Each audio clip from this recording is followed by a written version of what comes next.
Great. Well, thank you everyone for joining. And it's a really great honor to introduce Natalie Crispin to our event at Swarthmore Effective Altruism.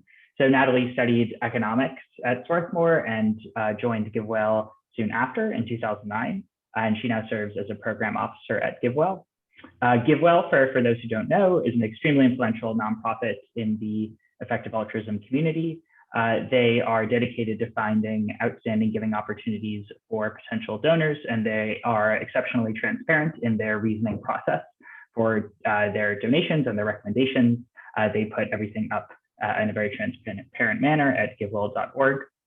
And so Natalie is going to offer a brief presentation, and then after that, we'll open it up for a Q&A. I think the group is small enough that everyone, if you have a question, you can just feel free to unmute yourself and we can discuss, but of course you can also feel free to throw your question into the chat if you prefer. And then for everyone's knowledge, the first part of this event is being recorded, so Natalie's presentation, the Q&A part will not be recorded, and the recording will be posted to our YouTube channel after the meeting. So with all that, I will pass it over to Natalie for our presentation. Thanks, Natalie. Thanks. Yeah, very nice to be here with you, and thanks for inviting me. I had a great experience at Swarthmore, and it's been a while now. I graduated in 2009 and yeah, joined GiveWell within a couple months of that, and then have been there ever since. So very short resume, but I have a lot of good things to say about GiveWell, as evidenced by how long I've chosen to stick around. So yeah, I'll go through some slides, but feel free to jump in with questions as I go. Yeah, would love to hear your questions after as well, if that's better. So let's see if I can, how I share my screen.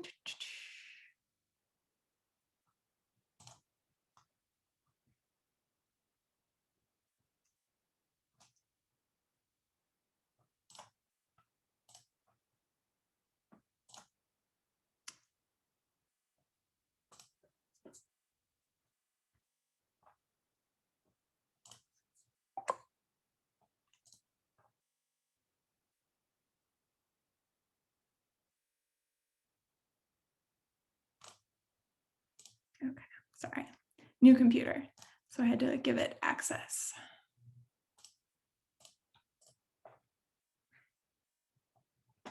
Okay, so you can see now, yeah? Great. Okay, so yeah, this is the basic question that we're trying to answer at GiveWell. How can we save and improve lives the most? And I'll talk about how we do that. But first, some of the things that I wanted to run through are just the fact that the world has gotten a lot better over the last few decades, and how much and why that's happened. And then the fact that despite this, there are still hundreds of millions of people dying from preventable causes. And I think there's a lot of evidence to suggest that we can do something about that. Importantly, though, good intentions are not enough. We have to figure out what are the best ways to do good, and this scientific method is essential for that. We think, though, that the scientific method, while necessary, is not sufficient. You also have to figure out how to make trade-offs. I would argue moral trade-offs between different types of outcomes. And then there's a lot of uncertainty in all of this. We try to apply a scientific kind of method, but it's definitely not a science. And there's a lot of ways that all of this could be wrong. So first, the world really has gotten just so much better. It's really an incredible fact. So one way is global child mortality has just plummeted from 1800 till today. That's true across the world, though more true in some countries than others. As you can see, those improvements accrue not just in the richest countries, but also in some of the poorer countries, and it's happened really rapidly. what are the things that have really driven this? There's a lot of different things going on, but some of the biggest ones are probably nutrition, public health and sanitation, vaccinations, and antibiotics. Here's global vaccination coverage in 1980. So really not that long ago, but you can see really quite low rates of 1-year-olds who were immunized against these different diseases. And so we had these scientific tools, but we didn't have the distribution in 1980. And that's really changed dramatically in 2019. We've gotten the global structures, the funding in place to raise immunization rates up to over 80% for most types of vaccines. And then you can see this reflected in the number of children dying from vaccinations. So those colored parts of the chart are number of children dying from vaccine preventable diseases. And you can see that those have come down a lot, though remain significant. Other causes have also been declining. Despite all this, there are unfortunately still hundreds of millions of people who are dying of preventable causes every year. And for some of these causes, at least, there are cheap and highly effective solutions. And so we really have an incredible opportunity to do something about some of those deaths. So you can see lots of progress, still many children dying before the age of 5. And that those deaths are really not evenly distributed. There's much higher rates of child mortality, particularly in sub-Saharan Africa, and somewhat in Southeast Asia as well.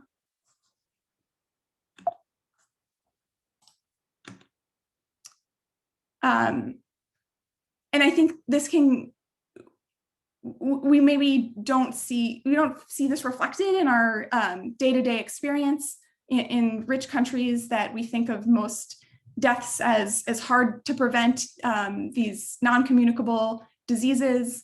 But when you look at the poorer context, it's really a very different distribution, and many of the causes really are preventable. So that's sort of what the opportunity is. And I think also you could see this from a point of obligation, perhaps, or at least a question to consider: do we have an obligation here to do something about the preventable deaths that can be prevented really quite cheaply? So you may be familiar with Peter Singer's Famine, Affluence, and Morality.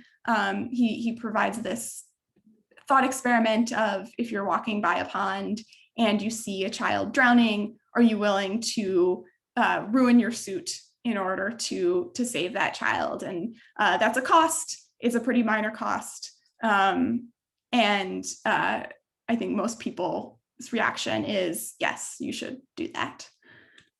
So if you then extend that, I think a fairly logical extension is if the child's very far away, but you have a similar opportunity to pay a small cost to save their life, should you do that? And I think most people, you start to lose a few people here, but most people agree, well, the distance really shouldn't matter. And then I think really critically, one of the criticisms that people have for this argument is, well, you really can jump into the pond and pull the child out. That's a very concrete action you can take. And it's clear that you're causing that child not to drown. Is there the same type of opportunity to help people who are very far away, or does your money just get lost in the bureaucracies or in the haze around what happens between here and thousands of miles away? And Peter Singer pointed to GiveWell to show that this, in fact, was a real opportunity, that you can look at the scientific evidence, you can track what specific organizations are doing and what they could use additional funding to do, and see that there are real opportunities that are maybe slightly more than a cost of a suit, but not order of magnitude difference. That said, I don't think that there's a lot of ways you can give poorly and end up not achieving what you want. And so we think it's really important to use evidence and really vet the opportunities that you're looking at in order to achieve the best outcomes. Here's an example where there were a lot of good intentions at play, and it seemed like a great idea on the face of it that this is play pumps. You provide, in place of a regular hand pump for drawing water out of the ground, you can put in a play structure, and children will make it go round and round. They have fun, and it also at the same time pumps water into a storage container, and people have easier access to water. This was very successful in the sense of fundraising for a time. It got a lot of attention.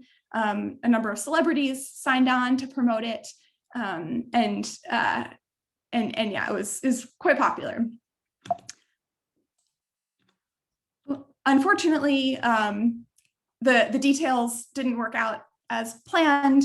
What actually happened is that they would remove the hand pumps that were in place and put this in, and it was harder to operate these than the hand pumps, and critically, children just didn't play on them enough to generate the water that was necessary. And so communities, it gradually became understood that communities didn't want these, or at least once they had them, they realized that they preferred their hand pump in many cases, that they maybe at first worked well, but then weren't maintained over time. And then they were stuck with a pump that wasn't functioning. And it was just a lot more effort to be able to spin these around. And so that, I think overall an okay outcome in the end, that they were, this program was understood to not be effective, and they stopped putting in new play pumps. But a lot of resources and attention went into it in the meantime. Another angle on this is, I think, many misleading marketing claims in global health, and the idea that these prominent groups will say you can save a life for 50 cents, or you just need to buy a Christmas card, and that will save a life. And I think people read this and get, well, I guess maybe some people believe it, but I think many people read it and get disillusioned with the idea that that there's really a way to save lives cost effectively, that this couldn't possibly be accurate, and so they sort of dismiss claims of cost-effective impact based on these misleading marketing claims.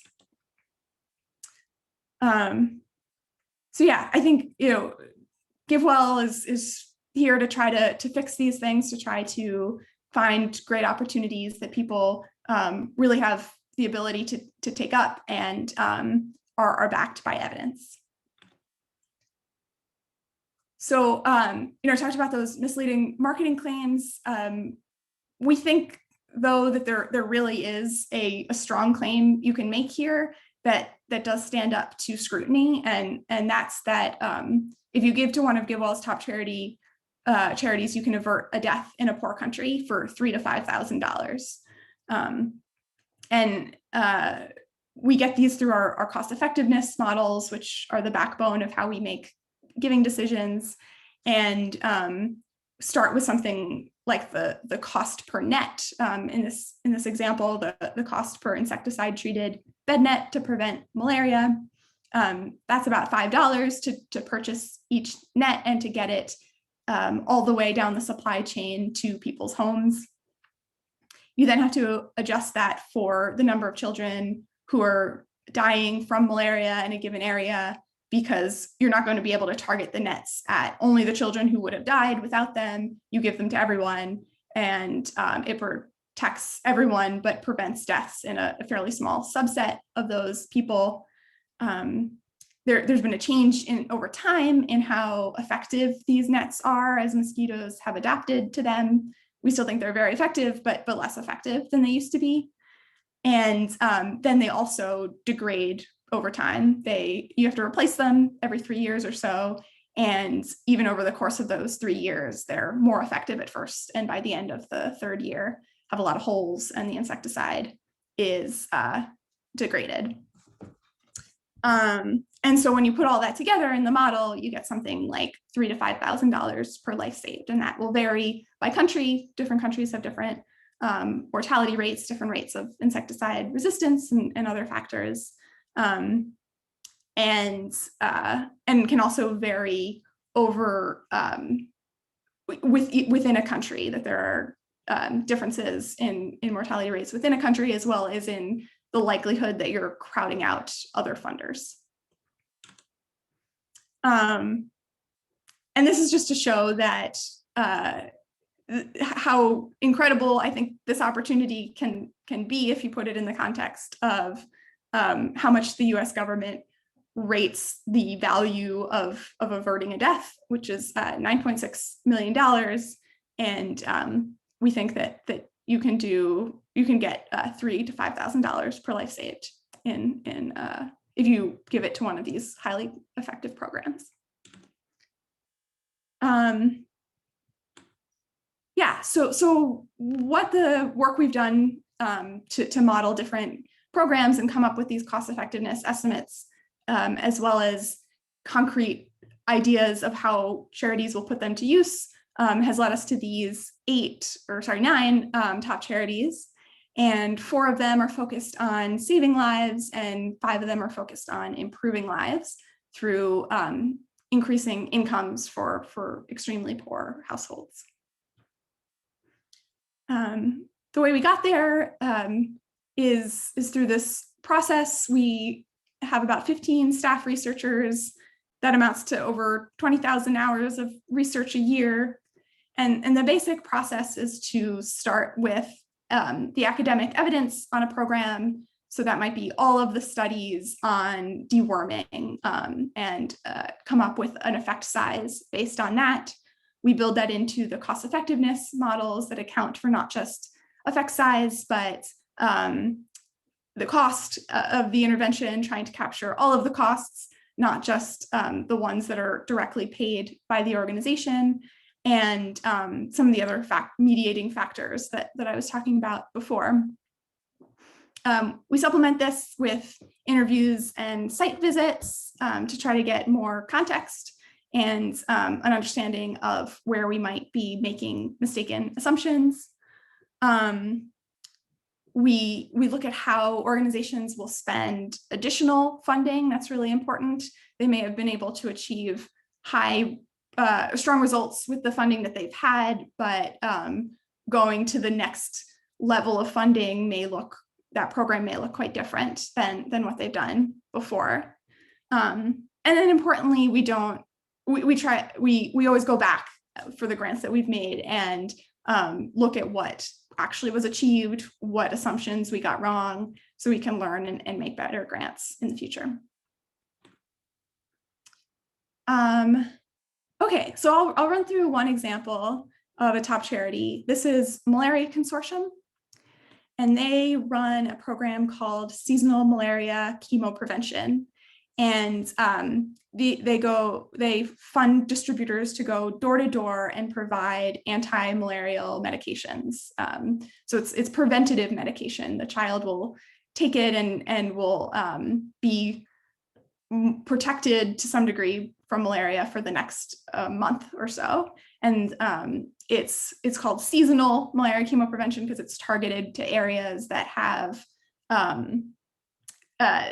where the pattern of malaria is seasonal. It's concentrated more in a few months of the year.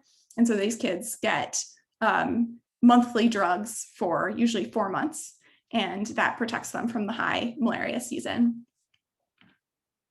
There's been 7 high-quality randomized controlled trials that looked at the effect size of this intervention and found substantial reduction in malaria incidence from doing this. And then in addition, the Malaria Consortium, our top charity, every year does coverage surveys to determine whether drugs actually reach the people that they were targeted to. It's about $7 to protect a child through all 4 months of the malaria season. And when you run this through the full cost effectiveness model, you get, again, $3,000 to $5,000 per life saved. And then here's the other part that I was talking about, which we call room for more funding, which we look at, like, what would the next dollar do, or the next, in this case, $15 million is needed to support this program in Burkina Faso, Nigeria, and Togo in 2023. And yeah, some outcomes that we expect from that.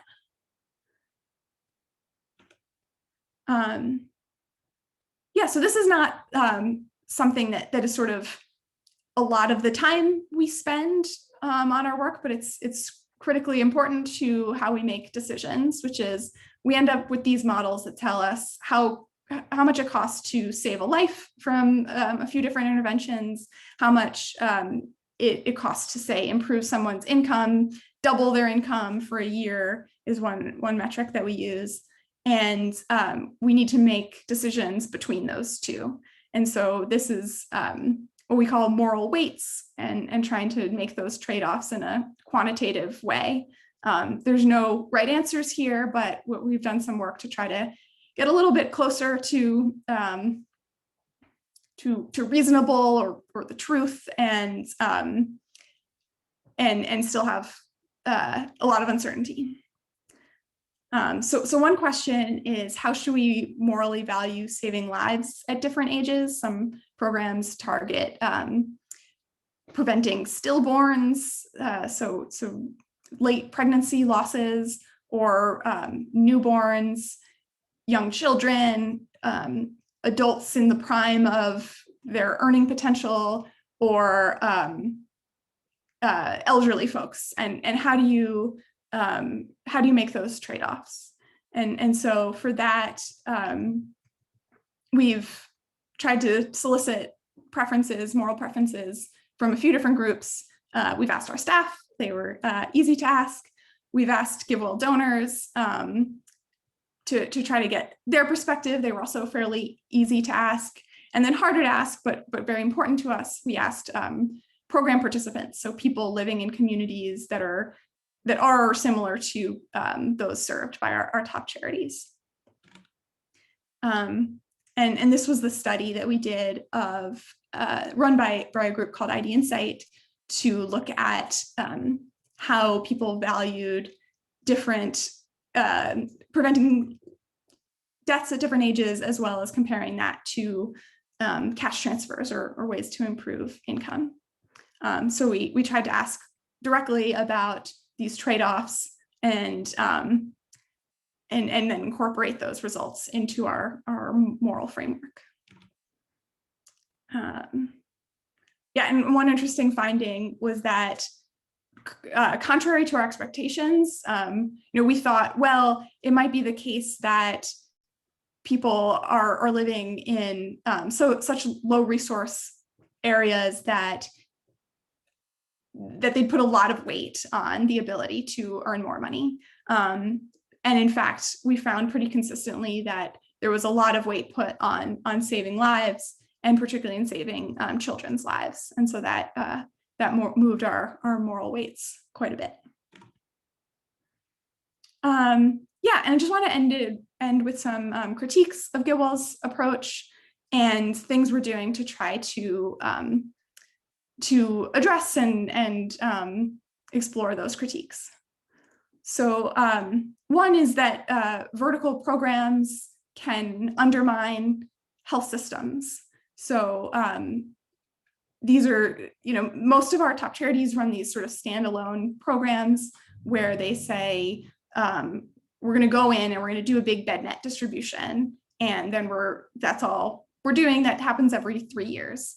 And a critique of this is that it can create parallel systems for funding and management. It can distort national priorities and doesn't directly contribute to the strengthening of the healthcare system. I think this can really vary by vertical program. I don't think that BedNet campaigns or really any of the top charities that we have are distorting national priorities, for example. These are programs that are supported by the government, both in terms of their verbal support, but also they provide staff that work on these programs. But I think the other parts of the critique are probably accurate.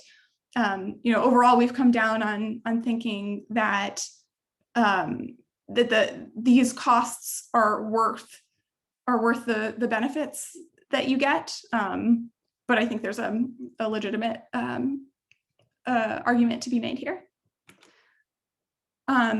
Another is basically that these are all such small tweaks and that really you should be focusing on economic growth, because economic growth has powered all, you might say all of the progress to date in a core sense. And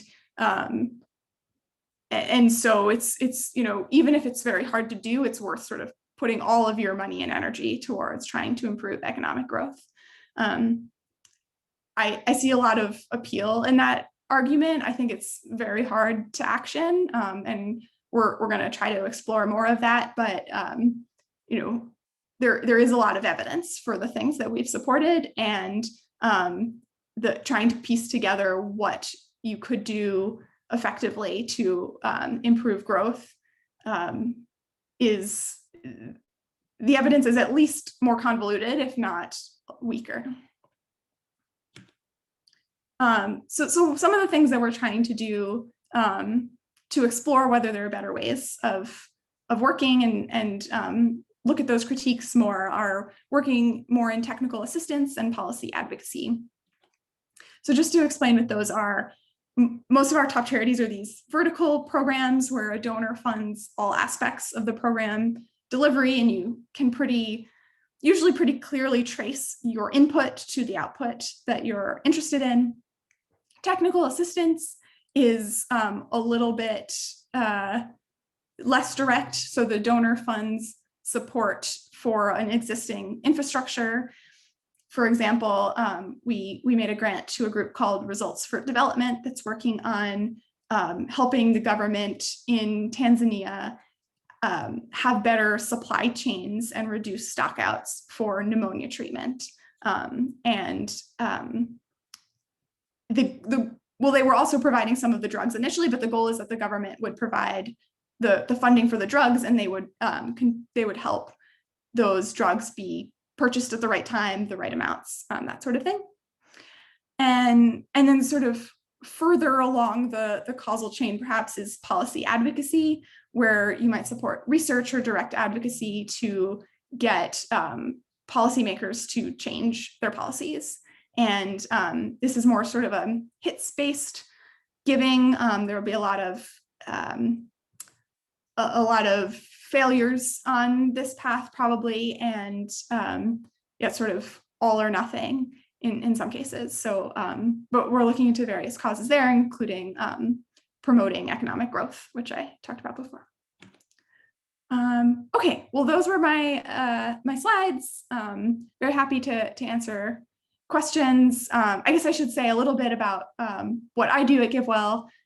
So I've worn a bunch of different hats over the years, started out at GiveWell when it was a very small startup mode organization, but currently, and over the past few years, I've been focusing on our grant making. And so specifically, I work most intensively with our current top charities and figuring out what the most cost-effective next funding gaps are for those. So we have regular calls with them. We review the monitoring that they create to assess how effective their programs are. And we're constantly updating our cost effectiveness models with that information, and then looking at what they would do next and putting those in rank order. So the team that works on our top charities is both directing funding from what we call our maximum impact fund. So this is the thing we recommend most highly on our website. And if you give to our maximum impact fund, we decide then what is the next most cost-effective gap, and we give there. And then also we are directing funding from Open Philanthropy, which funds a portion of GiveWell's work each year. Great. Well, thank you so much, Natalie, for that really excellent presentation. I'm going to go ahead and hit stop record.